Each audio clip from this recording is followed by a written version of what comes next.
Bienvenue sur Daronne, ton podcast par diaspora. On se retrouve aujourd'hui pour mettre la lumière sur l'histoire de ces femmes, à la fois mères et pionnières, toutes issues de l'immigration. Et aujourd'hui, c'est chez Mariama qu'on tourne cet épisode. Bonjour Mariama. Bonjour Alia. Est-ce que tu peux te présenter? Oui. Alors, je suis Diallo Mariama, Madame Diallo, mère de 3 enfants, 3 filles, d'originaire de la Guinée, Conakry. Et, profession, je suis gouvernante générale de Mariétou Rive Gauche Paris. Ok, trop bien, merci. Et tu peux nous expliquer ce qu'on a devant nous? Alors ça, c'est un plat traditionnel de chez nous. Ça s'appelle le fonio. C'est un céréale que souvent les personnes âgées aiment manger parce que c'est léger. Et c'est avec le mafé. Ok. Sauce arachide, viande. Et là, en vrai, ça ressemble un peu à un couscous.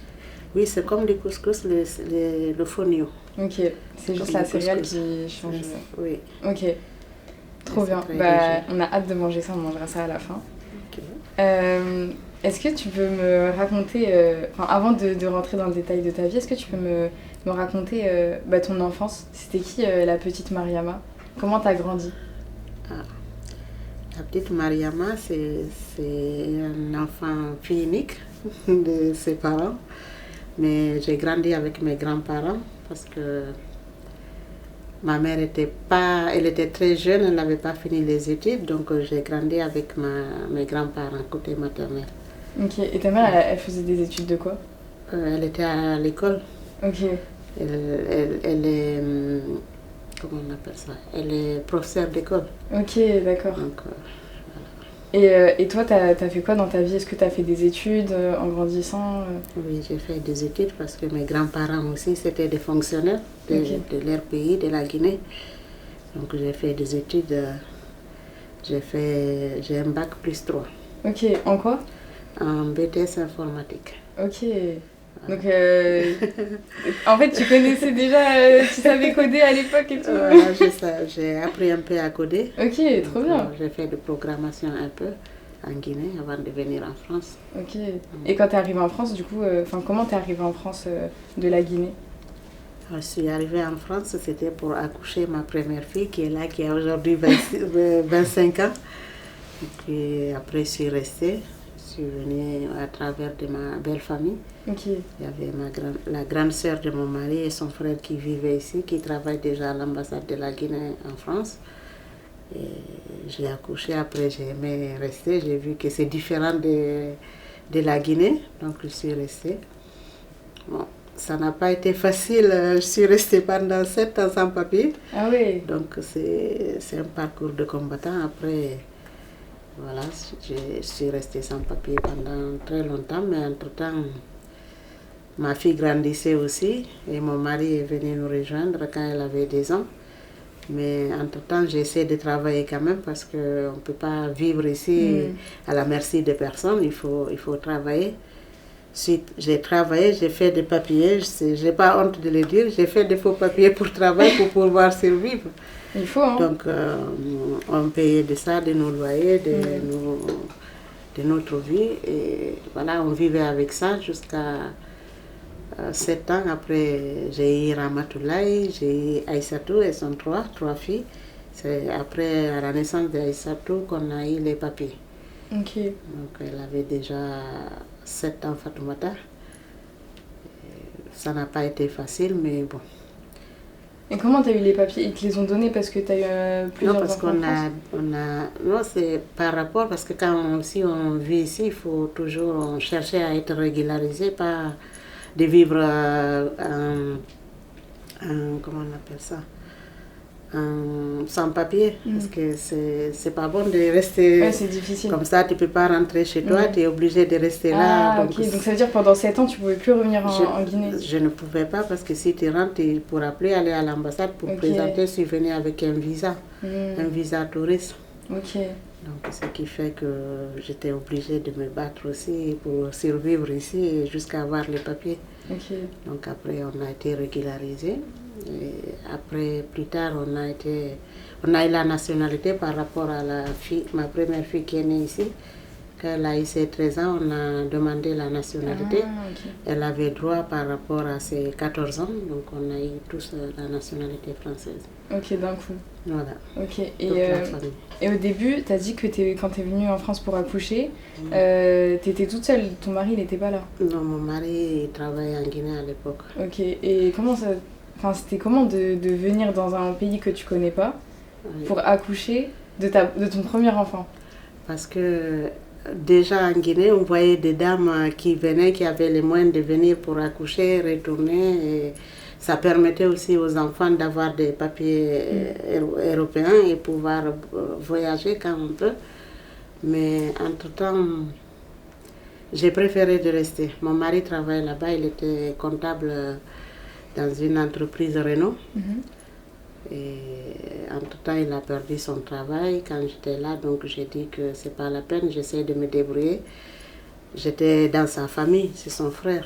Donc on a vécu comme ça pendant beaucoup d'années, mais ça n'a pas été facile parce que, je ne vais pas vous cacher, j'ai fait le 115 entre-temps, avant que mon mari arrive. J'ai été en colocation avec des expatriés aussi. Après, on a trouvé un petit hôtel où on vivait. Il fallait vraiment travailler parce qu'il fallait payer aussi le loyer, payer quoi vivre. Donc, on a travaillé comme ça, sans papier, tous les deux, quand mon mari aussi est arrivé, jusqu'à ce qu'on a été régularisé. Après, tout est rentré en ordre petit à petit. Et jusqu'à aujourd'hui, voilà, je peux dire, alhamdoulilah, ça va, tout se paye, c'est le travail qui paye. Donc, je suis fière de mon parcours jusque-là, le droit de même si c'est pas facile, mais j'ai pas honte de les raconter aussi. Et comment tu as fait parce qu'au début, du coup, tu avais fait ton bac +3 en informatique. Oui. Et après, tu es arrivée et tu as fait quoi comme métier? Parce que c'était différent. Là, tu partais avec un diplôme. En France, est-ce qu'il était reconnu le diplôme? Je ne pouvais pas le présenter parce que j'avais pas de papier. Je ne pouvais pas utiliser mon diplôme. Donc, j'ai essayé de chercher du travail où ça embauchait dans l'hôtellerie. Restauration, c'est des endroits où on peut trouver facilement, surtout à l'époque, trouver facilement à être embauché. Pour un premier temps, j'ai pris les papiers de ma nièce. J'ai travaillé avec, mais elle était étudiante. Entre-temps, elle me dit non, tata, tu ne peux pas rester avec mes papiers parce qu'ils vont me demander si je travaille ou si j'étudie. Donc, j'ai rendu ces papiers. Des compatriotes m'ont aidé à avoir des papiers que j'ai payés avec eux pour pouvoir présenter pour aller travailler. Entre-temps, pendant ce temps, ça marchait. Tu prends des faux papiers déjà, tu travailles avec. Donc, j'ai fait toujours l'hôtellerie depuis que je suis là. J'ai commencé en femme de chambre. C'était à la Défense, à la Renaissance à la Défense. Mais comme j'avais déjà des études, j'ai fait 6 mois. J'ai vu les personnes qui me contrôlaient, ils n'étaient même pas à l'aise en français. Il y avait même des Marocains, des Africains, mais ils ne connaissaient pas grand-chose. Donc moi, j'ai dit, j'ai fait des études, je ne peux pas rester en femme de chambre. Si je peux faire autre chose, faire des ouvertures ou contrôler les chambres, je suis capable de le faire même. Voilà, l'informatique, je connaissais un peu parce qu'avant de venir, j'avais une petite entreprise d'imprimerie où j'embauchais 2 personnes. Je faisais un peu... Je me débrouillais pas mal en Afrique avant de venir. Mais alors, comment tu fais pour passer de... Quand même, tu avais un statut en Guinée, là, tu deviens femme de chambre, même si tous les métiers sont nobles. Mais tu vois, c'est difficile. Tu passes d'un travail où tu as un statut à une vie où, en plus, les gens, ils vont moins te respecter. C'est plus difficile. Mais il faut survivre quand même, parce que l'argent de la Guinée n'est pas... C'est sûr. Il n'y a pas de valeur par rapport à ici. C'est que je gagnais ma vie, j'avais ma voiture, j'avais des employés, mais j'ai trouvé la vie ici n'était plus encore meilleure qu'en Guinée. Pourquoi? Pour moi, c'était... Voilà, c'est... En Afrique, en Guinée, je peux dire, j'étais pas malheureuse. J'avais quelqu'un pour me faire à manger, tout ça. J'étais une jeune dame, mais bon, c'était pas... Je voulais avoir mieux et meilleur, surtout pour mes enfants aussi. Parce qu'ici, les études, tous ceux qui ont de moins là-bas, ils envoient leurs enfants en Europe ou aux États-Unis pour faire des études. Donc, je ne me voyais pas aussi évoluer beaucoup pour pouvoir, si j'ai des enfants, les envoyer, ce n'était pas facile. Donc je me suis dit, voilà, mieux vaut élever ma fille ici et voir fonder ma grande famille, peut-être si Dieu me donne d'autres enfants pour offrir le meilleur de la vie. Parce que je voyais ici, c'était mieux qu'en Afrique, c'était pas comparable. Donc c'est par rapport à ça que j'ai dit, voilà. Oh, même si pour faire les études, ça m'intéressait que mes enfants font des bonnes études. Ok. Du coup, tu voyais déjà sur le long terme. Voilà, je me voyais déjà installée ici. Je ne sais pas comment, mais je me suis dit, je vais me donner les moyens pour pouvoir rester. Okay. Même si c'était difficile, je me suis dit, en travaillant, je peux vivre sans être à la merci de quelqu'un. Donc, je me suis mis au travail. J'ai essayé de commencer le plus bas pour ne pas vraiment dépendre de quelqu'un. Donc, ce qui m'a permis d'évoluer. J'ai essayé de travailler bien et que ça payait. J'ai fait ouverture dans ce même hôtel. Quand j'ai dit je vais faire l'ouverture, parce que c'est pas facile, il y a beaucoup de gens, ils ont des enfants, même s'ils veulent faire, mais ils peuvent pas se libérer le matin, il y a des enfants accompagnés. Et moi, j'avais la chance à l'époque, j'étais dans la famille de mon mari. Il y avait des gens à la maison qui pouvaient garder ma fille. Okay. Donc, après, entre-temps, je l'ai confiée aussi dans des familles à côté de chez nous. Et je pouvais aller travailler. Donc, ça m'a permis d'évoluer dans mon lieu de travail, être gouvernante. Et entre-temps, j'ai quitté là-bas la même société. Je suis partie dans une autre société, mais toujours j'avais la facilité d'être embauchée parce que c'est un métier où il n'y a que des étrangers souvent.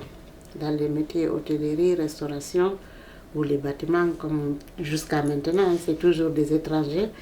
On nous sous-traite, mais bon, c'est comme ça, si tu as besoin de survivre. En fait, c'est drôle parce que mon père aussi travaille dans l'hôtellerie. Oui. Et lui aussi, il a gravi les échelons. Non, c'est un métier, si tu es courageux, tu peux graver des échelons, vraiment. Et je pense que si aussi tu as la facilité d'avoir fait des études ou de bien parler français, ça peut être plus facile pour... Parce que mon père, c'est la même chose que toi, en fait. Voilà, donc j'ai gravé des échelons, j'ai changé de société. Après, j'ai fait des grands hôtels aussi, des grandes maisons comme les collectionneurs qui est devenu aujourd'hui 5 étoiles. J'ai fait les Marriott, j'ai fait les Sofitel, j'ai fait les Hilton Roissy. Ma dernière responsabilité tout récemment, j'ai quitté en mois de mai. J'ai fait 13 ans à Hilton Roissy en tant que responsable, gouvernante générale de l'hôtel de 400 chambres. Et là, j'ai une promotion maintenant pour aller sur le Marriott Rive Gauche, un hôtel de 800 chambres, 4 étoiles. C'est là en fait, ça fait l'ascension sociale. Voilà, par rapport à... Voilà, c'est le travail qui paye. Hein. Si tu es motivé, tu as envie, tu peux arriver. Est-ce que tu as vécu des discriminations? Est-ce que tu as vécu des discriminations, du racisme, du mépris? Je ne peux pas dire ça. Ah ouais? Là où j'ai travaillé, j'ai été toujours aimée par rapport à mes collègues, à mes responsables. J'ai aussi donné toujours le meilleur de moi-même. Donc, pour moi, il n'y a que ça qui paye. Tu te donnes à fond et les gens sont reconnaissants. Ils voient que tu te donnes sans compter. Moi, je travaille, je peux partir le matin à 6h, rentrer à 20h, rentrer à 18h. Tu fais le travail? Je fais le travail tant qu'il y en a. J'essaie de tout faire avant de rentrer. Malgré que des fois, voilà, mes enfants, ils en pâtissent. À un moment, tu es où, tu ne rentres pas, pourquoi tu n'es pas là? J'avais aussi un mari qui m'aidait, donc ça m'a beaucoup aidé. Et les enfants comprenaient. Je n'ai pas dit que j'ai sacrifié mes enfants, mais ma première fille, elle a essayé vraiment de m'aider. On l'a responsabilisée très, très tôt, donc pour garder ses petites sœurs, tout ça. Et toi, t'as jamais ressenti le fait que tes enfants, tu les sacrifiais pour toi, c'était pas... C'est pas sacrifier, mais disons sortir le matin tôt et rentrer très tard. Pour moi, c'est de les sacrifier, malgré que j'avais quand même mes repos. Les vacances, on passe ensemble, mes repos, on fait beaucoup d'activités, on sort des fois. Mais ça te faisait de la peine de... Oui, ça me faisait de la peine des fois de rentrer tard. On ne me voyait pas souvent. Mais mon mari était là, ils étaient avec aussi. On était avec leur tante aussi souvent qui est restée auprès des enfants. Donc ça m'a beaucoup aidé. Ouais, je vois. Parce que même moi, quand j'étais petite, mes parents, ils faisaient des horaires décalés.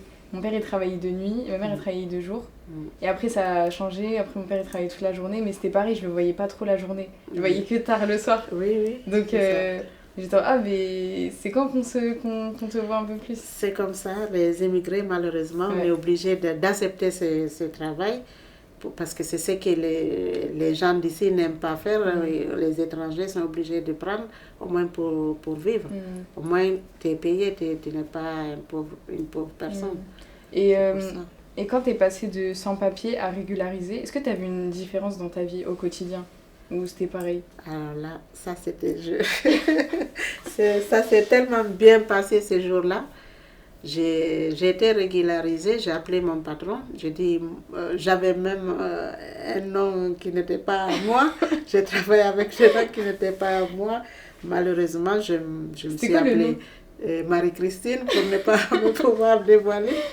Donc, j'ai appelé mon patron, j'ai dit, écoutez, j'étais à Ibis Cambron à l'époque, j'ai dit à mon patron, écoutez, j'ai travaillé avec des papiers de quelqu'un, ce n'était pas mes papiers, mais aujourd'hui, je suis régularisée.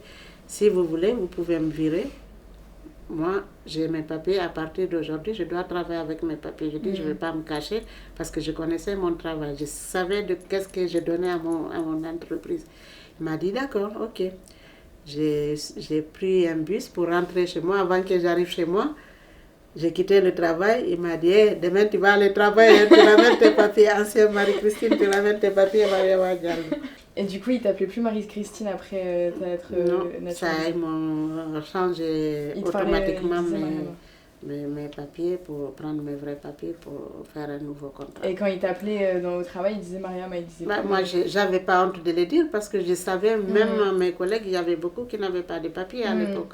C'était pas, je voulais pas cacher parce que je voulais continuer à travailler. S'ils me laissaient, j'allais trouver un autre travail parce que j'avais déjà l'expérience. Donc ça m'a pas compliqué la vie. Mais bon, j'ai continué comme ça dans l'hôtellerie jusqu'au jour d'aujourd'hui. Je suis dedans. C'est trop bien. Donc j'ai 25 ans d'expérience, donc pour moi c'est un bon bagage. Est-ce que à chaque fois tu demandais à être naturalisé et ils te disaient non, ou ça s'est passé comment le process pendant 7 ans? Non, pour avoir déjà le titre de séjour, on savait qu'il fallait avoir 10 ans de présence parce qu'ils demandaient 10 ans de preuve. Mais voilà, comme aussi on sait que quand il y a des enfants qui sont nés ici, tu as la chance d'être régularisé le plus rapidement possible parce que les enfants partaient à l'école. Donc on avait des preuves qu'on est présent dans le territoire français et que les enfants partaient à l'école. Du coup, c'est grâce à tes enfants. Voilà, grâce à mes enfants, parce que les papiers, je ne pouvais pas les présenter, mes fiches de paye, on ne pouvait pas les présenter, ce n'était pas mon nom. Et le jour où tu as eu les papiers, tu as fait quoi? Ce jour-là, j'ai fait la fête avec les enfants, on a fait le boom et puis voilà. On a appelé nos parents pour dire voilà, on a été régularisés, on pourra aller les voir, tout ça en Afrique, parce qu'on ne pouvait pas. Et ça t'a fait quoi de retourner en Guinée après 7 ans? Voilà, j'ai trouvé que j'ai pas regretté pourquoi j'étais là. Parce que ça ne faisait que aussi avec les gouvernements qui sont là-bas, ça dégradait vraiment le pays. Jusqu'à maintenant, ça ne va pas trop et que c'est des militaires, tout ça, qui ont le pouvoir avec des putsch, c'est pas facile. Mais bon. Mais ta famille, elle t'avait manqué Oui. Jusque-là, maintenant, ma mère vit avec moi, elle est ici avec moi. Ah, c'est vrai? Donc, oui, là, elle est sortie, sinon elle vit avec moi, ma mère. Ok. Et pendant 7 ans, tu l'as pas vue Non, mais quand même, on s'appelait. Oui, mais c'est différent de s'appeler. Oui, c'est pas la même chose. Elle n'a pas vu grandir mes enfants, m'aider tout ça à leur bas âge. C'était son rôle aussi d'être auprès de moi quand les enfants étaient petits, mais bon, je ne pouvais pas à l'époque partir. Elle ne pouvait pas venir. Parce que ma situation n'était pas bien pour accueillir quelqu'un. Et ça t'a fait quoi de... Parce qu'en Guinée, tu étais dans ton pays d'origine, donc tu connaissais tout. Ça t'a fait quoi de passer d'un pays où tu connais tout à un pays où tu es considérée comme étrangère, t'avais pas les papiers, donc même le pays te reconnaît pas. Ça te faisait quoi comme sentiment? Bon. Moi, je calculais pas trop ma pays d'accueil parce que pour moi, je suis venue pour y rester. Donc, pour moi, je dois mettre tous les moyens possibles pour rester et pour être à l'aise ici et faire vraiment m'intégrer dans le pays. Et c'était quoi t'intégrer dans le pays pour toi? Intégrer dans le pays, déjà c'est avoir tes papiers, envoyer tes enfants à l'école, avoir un travail, avoir un toit et vivre bien. Pour moi, c'est ça. Moi, j'aime bien ta définition. Moi, je la partage. Pour moi, il y en a, ils sont pas d'accord, mais moi, j'aime bien. C'est ça, quand tu as ça, comment on peut dire ça? Tu deviens comme tout le monde. Tu ne te vois pas comme un immigré. Tu te vois comme monsieur qui se lève tôt, aller au travail, revenir. C'est pareil. Et aujourd'hui, tu te vois comme ça?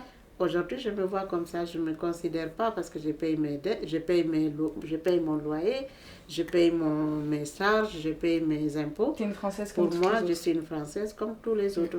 Donc, je ne vois pas extraire du lot des Français.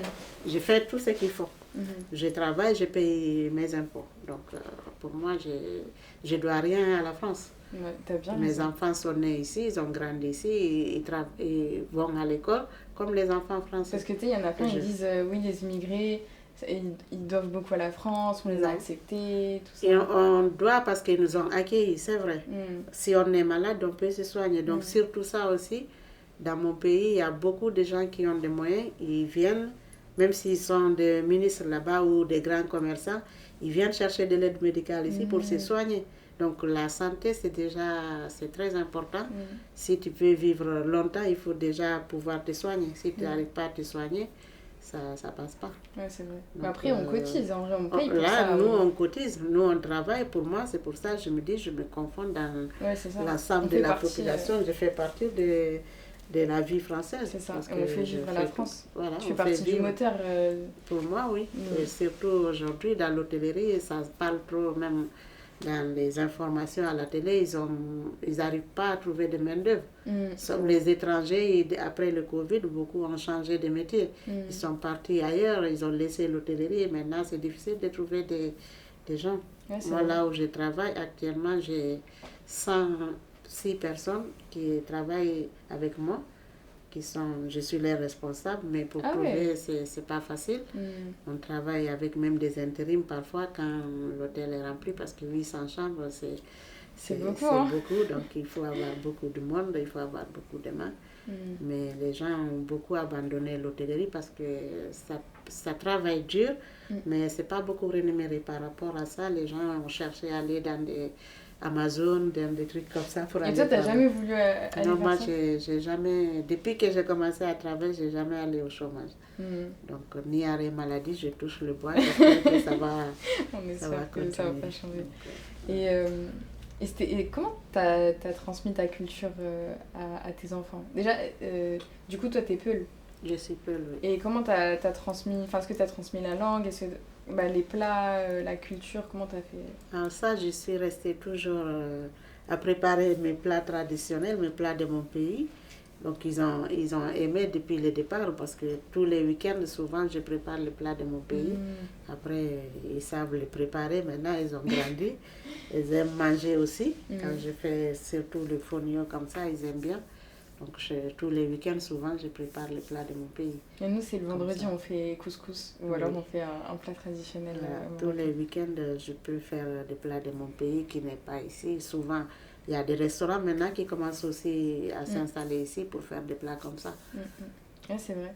Et après, est-ce que tu as voulu transmettre la culture en les emmenant en vacances? Enfin, oui. Est-ce que ils ont été en vacances plusieurs fois pendant les vacances scolaires.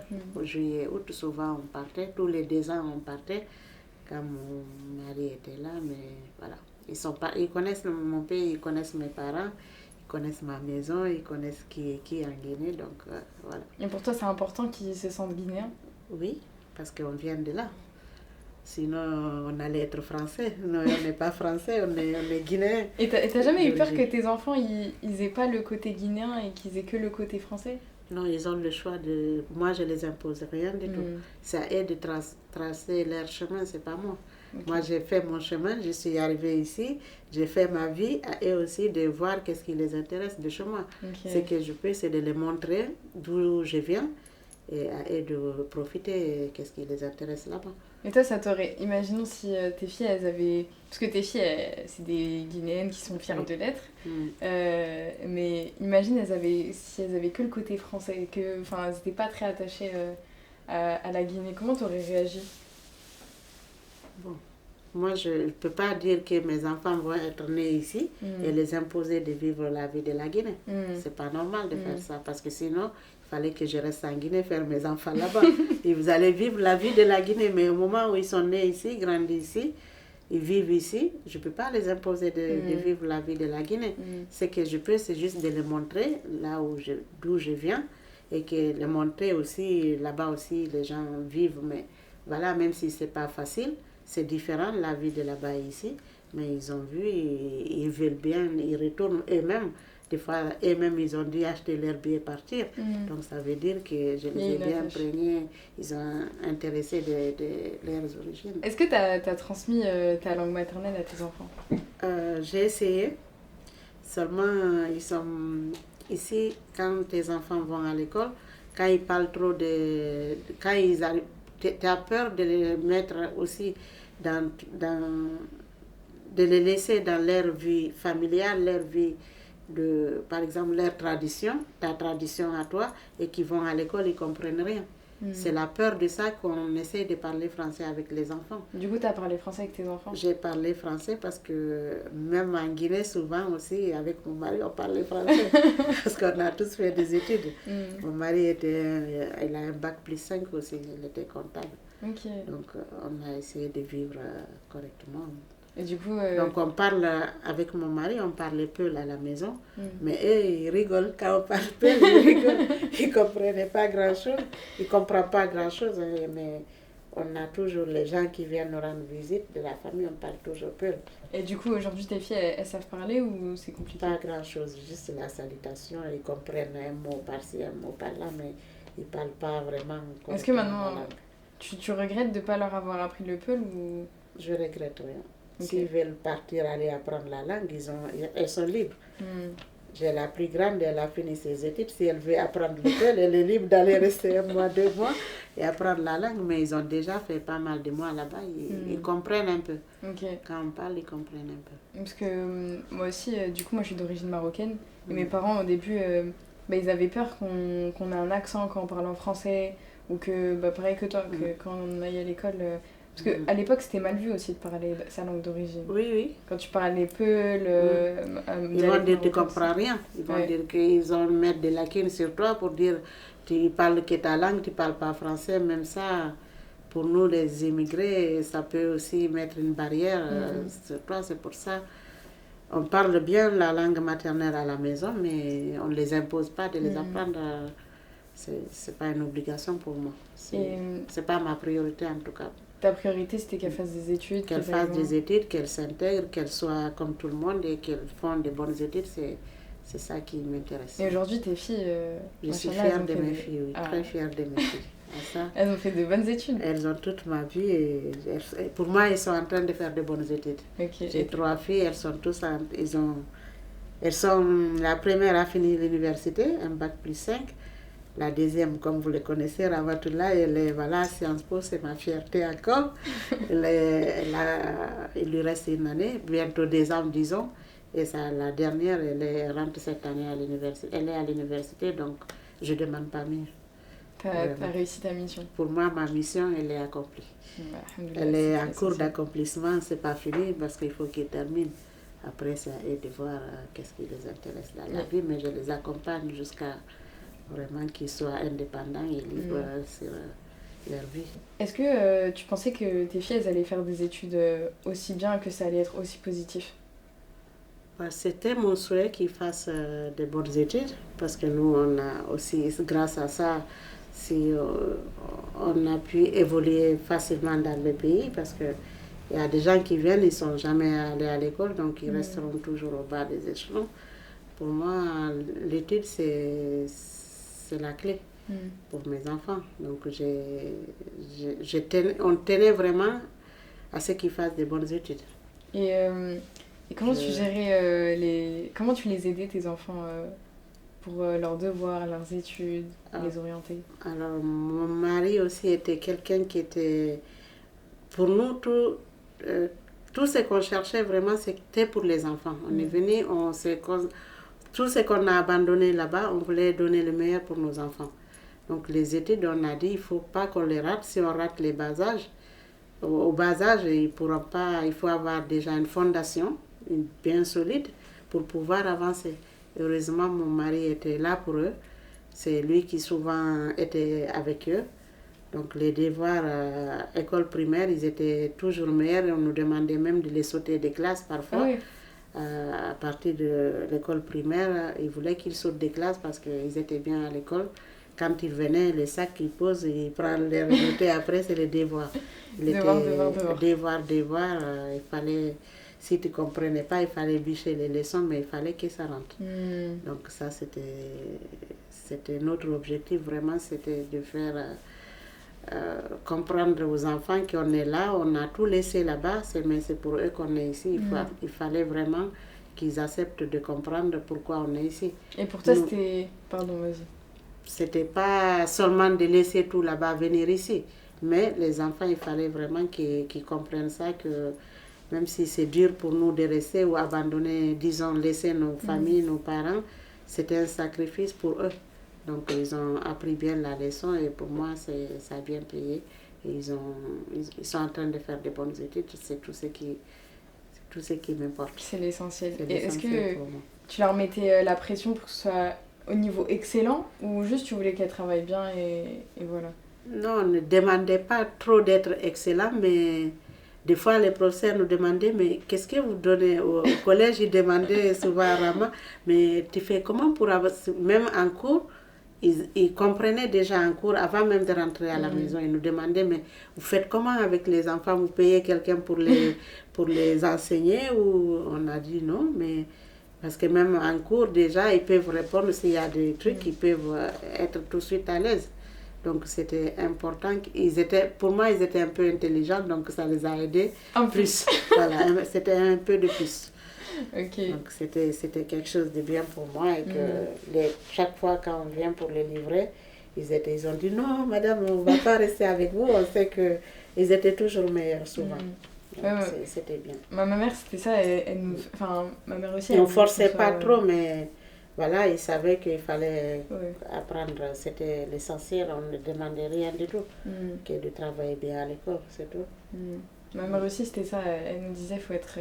Enfin, ma mère, elle me le disait. Elle voulait qu'on soit excellent. Oui, des fois, bon, on essaie de faire ça, mais et ils disent non, nous, on ne veut pas être... voilà, intello, tout ça. Donc... c'est pas grave, mais au moment où les notes ils avaient de bonnes notes, c'est tout ce qui était... C'était l'essentiel. Oui, c'était l'essentiel. On ne forçait pas trop, mais on essaie quand même de les mettre la base de bien apprendre. Parce que quand tu apprends bien au bas âge, ça te permet de continuer après. Donc ça les a bien aidés. Voilà. Et est-ce que quand tes enfants ils étaient plus petits, tu avais peur qu'ils subissent du racisme en grandissant, qu'ils soient bloqués parfois Bon, on ne peut pas... Là où, dans mon environnement, j'avais beaucoup des étrangers. Dans les 93, on est en 93, il y a beaucoup des étrangers. J'ai jamais, en tout cas, subi la discrimination. Ni les enfants non plus. Pardon. Une fois, on est parti en vacances. C'était à Royan. On est parti dans un jeu où il y avait beaucoup de toboggans, beaucoup de jeux d'enfants. Dès qu'on est arrivé, ils étaient petits. Ils avaient peut-être 5-6 ans comme ça, ils étaient petits. Ils sont partis dans les jeux. J'ai vu les Blancs prendre leurs enfants partir. J'ai dit, tant pis pour vous, parce que nous, on va jouer, je vais jouer avec mes enfants jusqu'à ce qu'ils vont se fatiguer. T'as privatisé l'espace. J'ai dit, alors là, vous allez vous fatiguer. C'était à Royan, je me souviens toujours de ça. J'ai dit, malheureusement, on ne peut rien faire. Et ça t'a fait mal au cœur? Vous avez payé. Non, j'ai dit, c'est leur problème. S'ils n'ont pas l'habitude de voir des Noirs ou des Africains qui jouent avec des enfants, ils sont nés ici, je ne vois pas qu'est-ce qu'on peut on peut les empêcher. Même si leurs enfants voulaient jouer, ils prennent les mains et ils partent avec, c'est leur problème. Moi, ça ne me dérangeait pas. Parce que j'ai estimé, j'ai payé pour être là. Donc ils ont payé le même argent que moi, ils ne m'ont pas payé plus. Donc je m'en foutais de ça. Et même là, aujourd'hui, par exemple, Rama, elle fait des études à Sciences Po. Ça te fait pas peur qu'elle soit bloquée un moment par sa couleur de peau, sa religion? Oui, actuellement, c'est un sujet qui est un peu difficile. On voit qu'il y a pas mal de discrimination, mais on dit il faut mettre toujours la chance de ton côté, le bon Dieu t'aidera. Donc c'est un peu difficile pour les enfants qui sont voilés ou les gens qui sont voilés. On voit bien, même à la télé, ça se parle, mais on ne peut rien faire.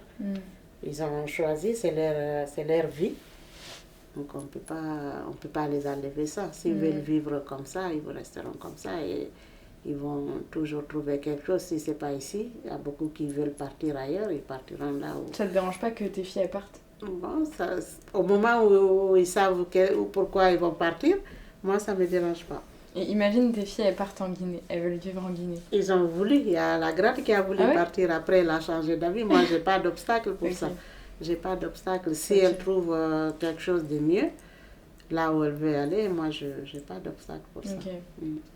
Et tu dis quoi à notre génération tu nous conseillerais quoi à nous, jeunes d'aujourd'hui, issus de l'immigration? C'est d'être vous-même, de ne pas vous gêner. Vous êtes né ici, vous avez votre vie ici, comme tout le monde. Vous n'avez pas à vous soustraire des autres pour dire non, moi je suis de l'immigration. Mais de l'immigration de où? Ici, vous n'êtes pas en immigration, vous. Nous, oui. Mais vous, non. Vous êtes d'ici. Donc, si les gens veulent vous soustraire, dire non, c'est un arabe ou c'est un africain ou ceci, vous ne leur donnez pas cette chance. Il faut que vous vous battez, vous dites, je suis né ici, j'ai grandi ici, j'ai fait mes études ici, je dois travailler ici. Il faut poser notre légitimité. Il faut vous poser légitimité, c'est votre droit de vous dire que je suis d'ici. Vous n'allez pas vous reconnaître en Afrique ou ailleurs. Vous allez arriver là-bas, ils vont vous dire là-bas, vous êtes français. Ici, on vous dit, vous êtes immigré. Mais vous avez où? Vous avez nulle part où aller. Donc, vous êtes obligé de vous imposer. De vous imposer et de montrer que vous êtes ici. Donc, ils sont obligés de vous accepter. C'est vrai. Parce que vous êtes d'ici. C'est vrai. Mais tu sais, parfois, c'est difficile parce que comme tu vis en France tout le temps et qu'à chaque fois, on te dit « Ah, mais t'es étranger, t'es arabe, t'es noir, machin », du coup, tu te réfugies dans ton origine. Sauf que, comme tu as dit, tu vas dans ton pays, à la fin du maintenant. Et tu vois, nous, les enfants, quand on nous voit, ils disent « Toubab », ils disent « C'est des blancs ». Je dis « Mais quel blanc ?» Quand les enfants les voient, ils disent « Toubab, Toubab, Toubab ». Je dis « Mais vous êtes malades, ils ne sont pas des Toubab ». Ils ne les reconnaissaient pas comme si c'est des Guinéens. Ils ne sont pas Guinéens. Pour moi, ce n'est pas des Guinéens parce qu'ils sont nés ici. C'est des Franco-Guinéens. C'est des Franco-Guinéens, mais voilà, ils sont d'ici, ils ont leur vie ici. Ils ne peuvent pas se reconnaître en Guinée parce qu'ils n'ont pas vécu là-bas.